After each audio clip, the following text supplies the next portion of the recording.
നീതിസാരത്തിൽ പറയുന്നത്, ആദിത്യൻ ദിനം പ്രതി ഉദിച്ച് അസ്തമിക്കുമ്പോൾ നമ്മുടെ ആയസ്സിൻ്റെ ഒരു ഭാഗം കൂടി കൊണ്ടുപോകും, ഒരംശം കൂടി കൊണ്ടുപോകും എന്നറിഞ്ഞ് വ്യസനിച്ച് സൽക്കർമ്മം ചെയ്യണമെന്നാണ്.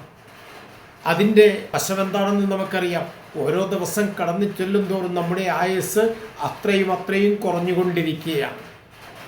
രാമായണത്തിൽ പറയുന്നത്, ചുടാത്ത മൺകലത്തിൽ നിറച്ചു വച്ചിരിക്കുന്ന വെള്ളം പോലെയാണ് നമ്മുടെ ആയസ്സെന്നാണ്.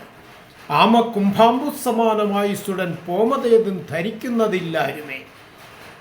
ചുടാത്ത മൺകലത്തിൽ ഒഴിച്ചു വെച്ചിരിക്കുന്ന വെള്ളം പോലെ അത് സാവകാശം ഇങ്ങനെ പനച്ചു പോകുന്നത് അറിയുന്നില്ല. ഇതുപോലെയാണ് നമ്മുടെ ആയുസ്സും. അതുകൊണ്ട് ഈ അല്പായുസിനിടയിൽ നമ്മൾ ചെയ്യേണ്ട കർമ്മങ്ങൾ യഥാവിധി അനുഷ്ഠിച്ചുകൊണ്ട് ജീവിക്കാൻ എല്ലാവരും ശ്രദ്ധിക്കേണ്ടതാണെന്ന് ഒരിക്കൽ കൂടി അറിയിക്കുകയാണ്. നമസ്തേ.